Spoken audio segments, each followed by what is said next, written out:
은혜를 감사합니다. 날마다 저희들 가운데 함께 해주시고 또 오늘도 주님 안에 거하게 도와주셔서 감사합니다.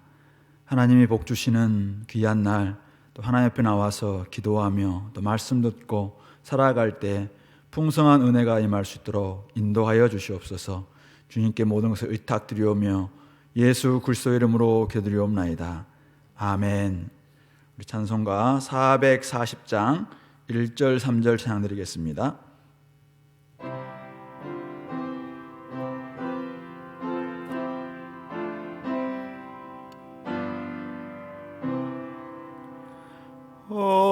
어디든지 예수 나를 이끌며 어디든지 예수 함께 가려네. 예수 함께 아니 가면 나걷고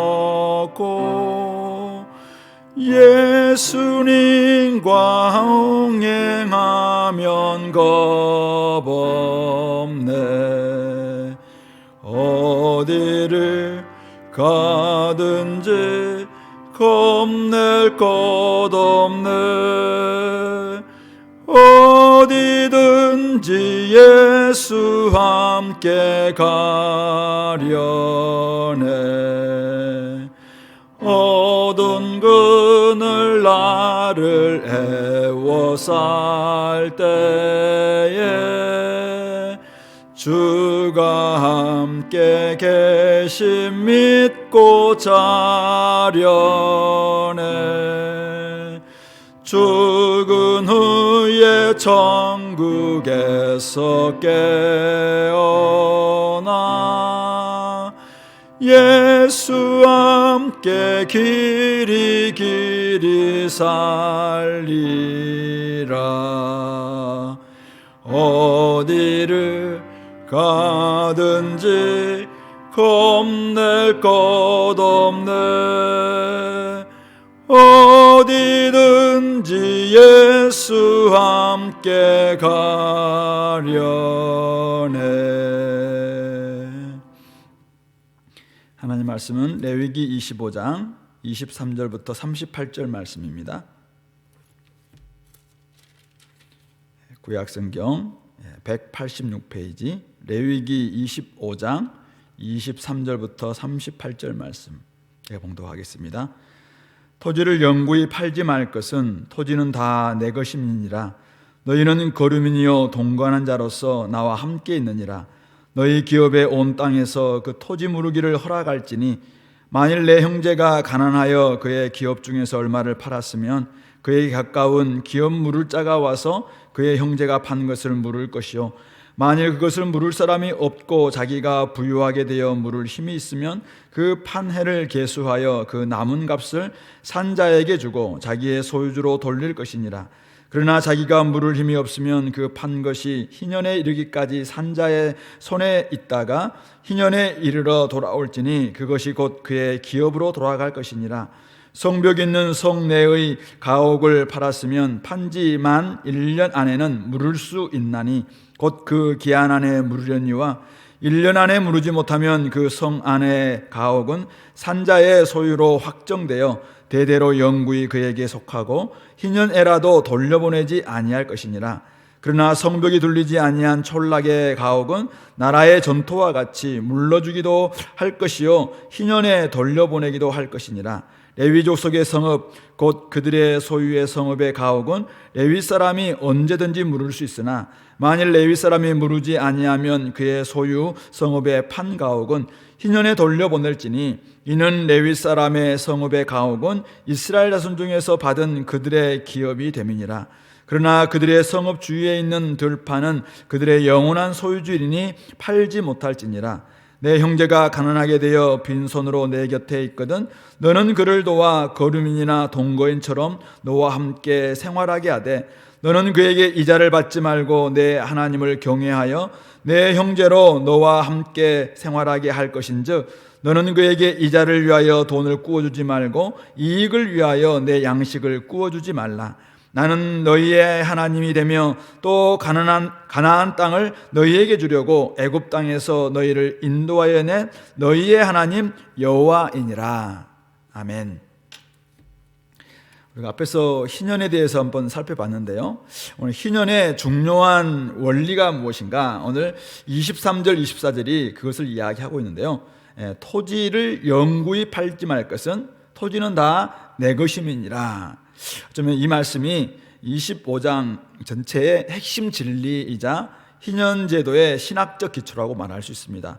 왜 이스라엘 백성들은 이 토지를 영구히 팔지 말아야 될 것인가? 그것은 바로 토지는 다 하나님의 것이고 우리는 거류민이요 동거하는 자로서 하나님과 함께 있는 자이기 때문에 팔 수 없다라는 것입니다.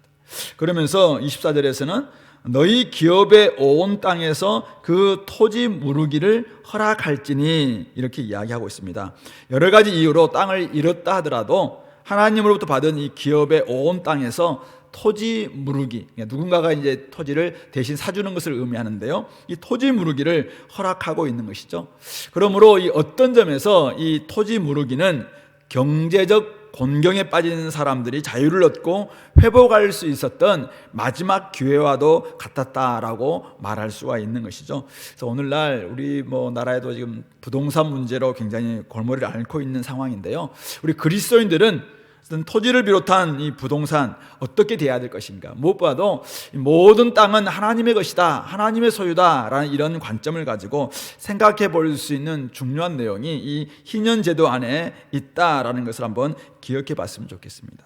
자, 그렇다면 이런 신학적 기초, 희년제도의 이런 진리 위에서 어떤 구체적 사례를, 여러 가지 사례가 나오는데 이 사례들을 어떻게 좀 하나님 말씀하신지 한번 살펴보겠습니다. 몇 가지 오늘 본문에서 한 4가지 정도 사례가 나오는데 25절부터 28절이 형제가 가난하여 그의 기업 중에서 얼마를 팔았을 경우를 이야기합니다. 그래서 가난하여 자신이 물려받은 기업 중에서 얼마를 팔아서 빚을 갚았다면 어떻게 될 것인가? 그러면 그에게 가까운 기업 물을 자가 와서 그 형제가 판 것을 무르도록 했습니다. 바로 이것을 우리가 룻기에서 잘 보여주고 있는 것처럼 바로 그 고엘 제도라고 이야기하는 것이죠. 그래서 가까운 친족이 이제 이것을 물음으로 말미암아 다시 한번 그 원주인에게 돌아가는 이런 제도인 것이죠.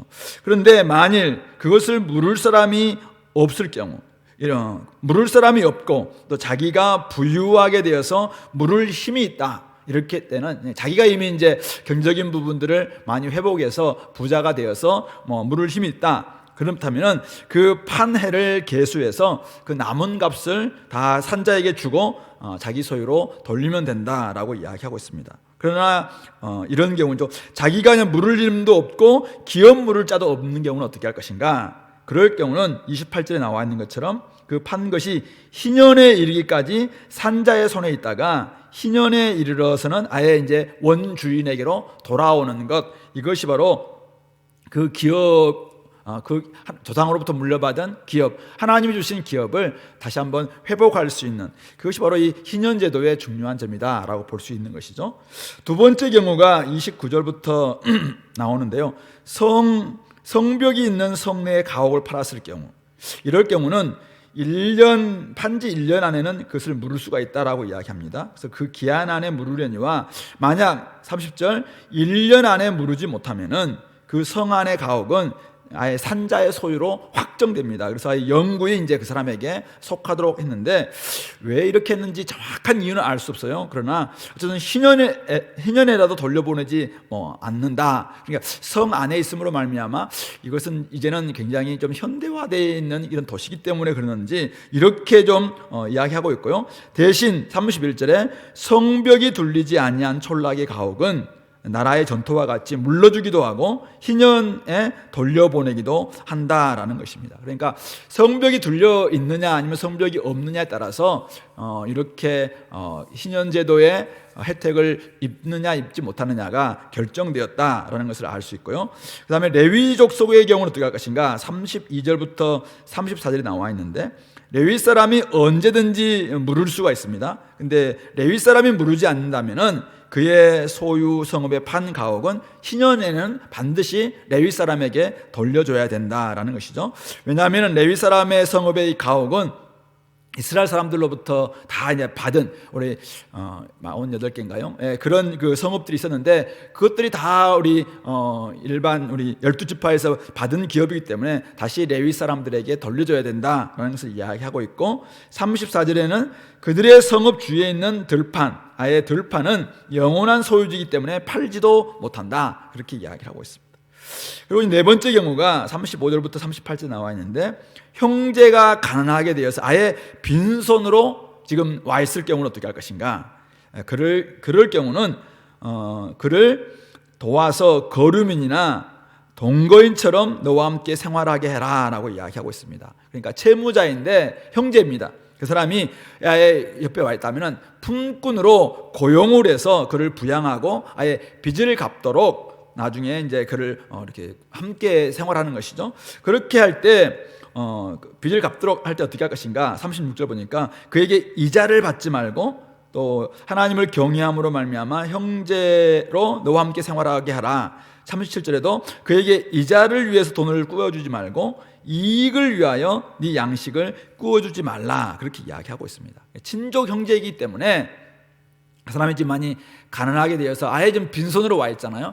어쩔 수 없이 지금 품꾼으로 이렇게 고용되어 있다면은 그런 사람에게 무이자로 돈을 빌려줘라, 이거죠. 그리고 또 하나님을 경외하는 입장에서 형제가 아예 함께 생활할 수 있도록 양식을 온전히 이제 공급해줘라. 그것을 뭐 자기 이익을 위해서 뭐 나중에는 뭐 2배 3배 갚도록 해라 뭐 이렇게 하지 말고 아예 양식을 구워주도록, 이익을 위해서 구워주지 않도록 그렇게 이야기를 하고 있습니다. 왜 이런 제도를 주셨는가? 38절은 그렇게 이야기하고 있죠. 나는 너희의 하나님이고 또 가나안 땅을 너희에게 주려고 애굽 땅에서 너희를 인도하여 낸 너희의 하나님 여호와이기 때문에 그렇다라는 것입니다. 결국 이스라엘을 구속하신 분이 하나님이시고 또 이 모든 소유지도 하나님이 사실은 소유지시고, 그리고 좀 구속받은 백성들이라면은 이전에 다 나그네 삶도 경험해봤고 종됨도 경험해봤던 이들로서 당연히 그렇게 베푸는 것이 마땅하다라는 것을 말하고 있는 것입니다. 그러므로 오늘 우리가 이 희년제도의 이런 토지 무르기 이런 것들을 통해서 살펴볼 수 있는 것은 이거죠. 그러니까 여러 가지 이유로 말미암아 가난하게 되는 경우가 종종 있습니다. 삶의 기반마저 무너진 형제들의 생명, 또 생계 이런 부분들을 그 공동체가 좀 지켜주고 보호해주는 것, 이렇게 하는 것을 위해서 하나님께서 이 희년제도를 만들었다라는 것을 볼 수 있는 것입니다. 이스라엘 백성으로 하여금 희년을 선포하여 자유를 줄 뿐만 아니라 그 자유는 그냥 몸의 자유뿐만 아니죠. 경제적인 회복까지도 함께 고려한 것이 이 고엘 제도, 토지 무르기 제도의 중요한 정신이다라는 것을 알 수 있는 것입니다. 진짜 그가 하나님의 은혜로 말미암아 구속받았다는 것은 무엇인가? 그것은 단지 영적인 회복이나 정신적인 회복일 뿐만 아니라 물질적이고 육체적인 회복까지도 정말 포함될 수 있구나라는 것을 우리 여기서 확인해 볼 수가 있는 것이겠죠. 그래서 하나님으로부터 구속의 은혜를 입은 사람들은 당연히 우리가 하나님으로부터 은혜를 입음으로 말미암아 우리의 삶에 여러 가지 모든 것들이 다 회복되었습니다. 그러므로 말미암아 우리가 하나님의 그런 구속의 은혜를 입은 사람들은 형제의 공핍을 이용해서 이익을 취하려거나 그렇게 해서는 결코 안 될 것이고, 결국은 하나님의 마음을 가지고 옆에 있는 형제들을 돌보고 그것도 물질적이고 또 구체적인 행위를 통해서 잘 돕는 것도 필요한 것이고, 만약 그렇지 않고 구속받은 사람이 옆에 있는 형제 자매들을 또 그들을 이용해서 이익을 취한다, 이런 것들은 결국 하나님의 은혜를 저버리는 일이고 당연히 구원받은 백성으로서는 전혀 어울리지 않는 일이다라는 것을 우리가 말할 수 있는 것이겠죠. 그리고 구약의 이런 율법, 우리가 레위기에서 계속 율법을 보고 있는데요, 이 율법을 잘 지켜야 우리가 구원받는다라는 것을 이야기하는 게 아니죠. 이 율법은 구속받은 백성이라면 이렇게 삶으로 말미암아 하나님이 어떤 분이신가라는 것을 드러내는데 사실은 이것이 우리에게 하나의 기능을 할 수 있다라는 말씀이죠. 그러므로 우리가 구속받은 백성, 은혜받은 백성이라면 어떻게 살아내야 될 것인가, 이런 부분들을 우리 레위기를 통해서 또 율법을 통해서 더 많이 좀 회복할 수 있게 되기를 바랍니다. 우리 신약에 오면은 예수님께서 나사렛 회당에서 첫 설교를 하실 때 바로 은혜해가 선포되었다, 희년이 선포되었다라고 말씀하셨습니다. 예수 그리스도를 통해서 하나님 나라가 이 땅에 응하게 되었음을 말씀하신 것이죠. 그러면서 가난한 사람들 또 갇힌 사람들 다 풀려나고 이제는 정말 여러 가지 얽매였던 모든 것들이 다 풀려지는 역사가 있는다라고 이야기했죠. 진짜 우리가 주님 안에서 만나게 되는 이런 희년, 주님 안에서 얻게 되는 회복과 자유는 무엇일까? 물론 우리가 감옥에 있던 사람들이 막 풀려나기도 하고 병에 있던 사람들이 또 이렇게 회복되기도 하고 경제적인 어려움 가운데 있던 사람들이 다시 한번 또 부유한 사람이 되는 이런 부분을 우리가 상징할 수도 있을 것입니다. 그러나 예수님께서 정말 주시고자 하는 그 회복과 자유, 그 은혜에는 바로 죄로부터 온전히 풀려남으로 말미암아 거기에서 참된 자유와 해방을 맛보고 그 결과, 그 여파, 그럼 그 결과 많은 우리의 경제적이고 물질적이고 또 영적이고 정서적이고 또 여러 가지 이런 감정적인 부분에 있어서도 좀 회복되는 것까지 확장되는 것, 이것을 원하신다라는 것이죠. 그래서 그 첫 출발은 바로 하나님과 멀어졌던 이 관계가 회복되는 이 죄로부터 온전히 풀려나는 거기서부터 출발된다라는 것을 기억하시고, 하나님과의 관계 회복이 내가 진짜 되었다면, 내가 그래서 구속받았고 하나님의 은혜를 맛보고 이제는 내가 참된 구원받은 백성이라면 오늘 이 레위기 25장에서 이야기하고 있는 것처럼 다른 사람들을 향해서 온전히 우리가 마음을 열고 또 그들을 좀 이렇게 안아주고 또 그들을 품어주고 또 그들을 위해서 나의 경적인 부분들을 또 이렇게 내어줄 줄도 알고 또 그들이 어떻게 하든지 궁핍과 어려움과 힘듦에서 또 회복될 수 있도록 도와주는 이런 데까지 나아가는 근본적인 변화로부터 출발해서 삶의 다양한 영역까지 확장되는 그런 역사가 우리 공동체 가운데 있게 되기를 간절히 소망합니다. 같이 한번 기도하겠습니다.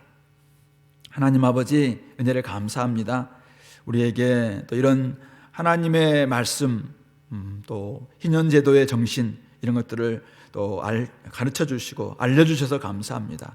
하나님 아버지, 우리가 받은 이 구원이 얼마나 놀라운 은혜인지를 깨닫는다면 은혜 받은 자로서 옆에 있는 형제자매들을 어떻게 대해야 될지를 생각하게 도와주시고, 또 토지를 비롯해서 많은 모든 것들이 하나님의 것이기에 하나님 백성으로서 우리는 어떻게 그것을 대하고 또 사람들을 대해야 될지를 온전히 깨닫는 저희들 되게 하여 주시옵소서. 오늘 하루도 주님께 모든 삶을 의탁드려오며 우리를 사랑하시며 우리를 인도해 주시는 우리 구주 예수 그리스도의 이름으로 기도드리옵나이다.